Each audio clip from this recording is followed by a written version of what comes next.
Sabarkantha road રસ્તા પર પાણી ભરાતા સ્થાનિક શિક્ષકો અને વિદ્યાર્થીઓ માટે શાળાએ જવું જોખમ।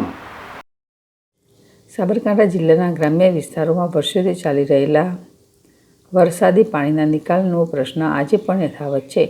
નીચાણવાળા વિસ્તારોમાં વરસાદી પાણી ભરાતા સ્થાનિકો મુશ્કેલીનો સામનો કરવો પડી રહ્યો છે। ઉપરાંત ભારે વરસાદના કારણે ખેડબ્રહ્મા તાલુકામાં આવેલ હરણાવ જળાશય યોજના પાણીમાં ગરકાવ થઈ છે, જેના પગલે રોડ રસ્તા પર પાણી ભરતા સ્થાનિક શિક્ષકો અને વિદ્યાર્થીઓ માટે શાળાએ જવું જોખમરૂપ સાબિત થઈ રહ્યું છે।